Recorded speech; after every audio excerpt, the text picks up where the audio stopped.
Curious ako, Wendell, tama ba? Di ba firefighter ka rin? Yes, Fire next year. volunteer? Yes, fire volunteer. Yeah, na Wow! ano ko. Paano mo napasok yun? I mean, paano mo naisip na gusto mo maging isang fire volunteer? Kasi Yeah, kami parang pag nagko-cover kami ng sulog, ang hirap yeah. talaga ng Oo, coverage. oo. What more yung fire volunteer? Tsaka, ang alam ko is talagang very active ang mga fire volunteers. And talagang kinakailangan talaga yung mga fire volunteer. Kasi minsan, syempre, yung BFP, kailangan rin nila ng katuwang, di Yeah. ba? Yes. Totoo yan, Miss Pia, no? Ako kasi, na-involve talaga ako dyan with my friends from Manila, from Sampaloc. And this was a pandemic times at medyo lumuluwag ng konti. Mm. Ano hindi, may pa nga nun eh. So, na-involve ako doon. Parang sabi ko, wala akong magawa nung pandemic. Wala akong ma-share. Hindi naman tayo lahat sure nun kung hanggang kailan nung mga panahon na yun. So, I want to do something na ano ba pwede ko ibigay. Hindi kasi Mhm. lahat nabigyan ko nung pandemic, di ba? May mga taong lumapit sa atin, hindi lahat napagbigyan mo.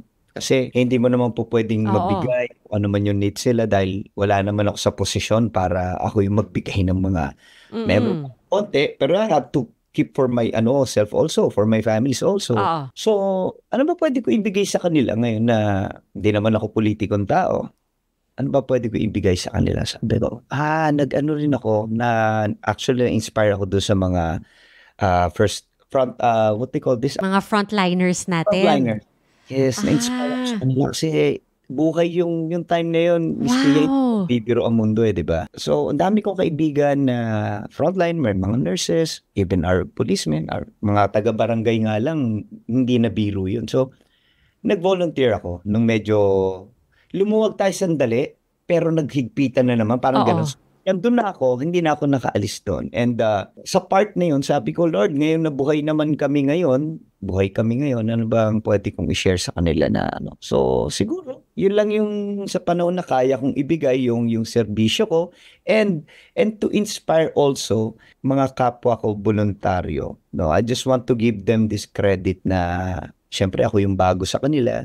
Kasi Miss Tiyang nakakatuwa, walang pinipili ito eh. Oo. Nakapag-aral ka man, hindi mo natapos yung pag-aral, mahirap ka lang sa buhay, hindi ganun kasaganaan, mayaman ka, you can serve, no? Marami kang pwedeng gawin. Dito sa pagbubumbero, hindi lang yung nagsuserve ka na kasi may gagawin lang kayo. Like you've said, kayo, buhay yung Oo nga.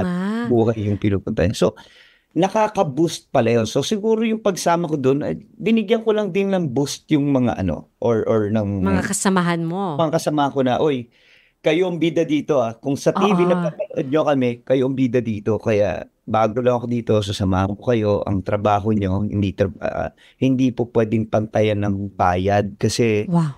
why? At saka kaya nga sinasabi, Miss Pia, ang volunteer, walang bayad dyan. Mm-mm.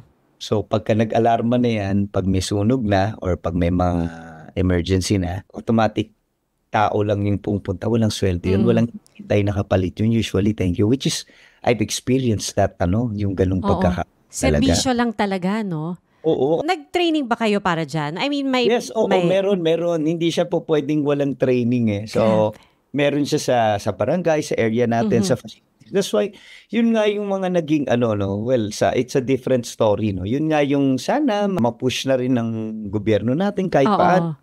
na magkaroon na regular kasi even mga bata, no, pwede kang maging TikToker, pwede kang maging Oo. alam mo yun, after school or doon ka sa court nyo or sa labas ng bahay nyo, you can hang out with your friends. Pero May pag magagawa. you can serve. You can serve. Oo. Wala tayong tamang facility masyado, hindi lahat makakapag-training. Kasi yung training niyan, continuous yan eh.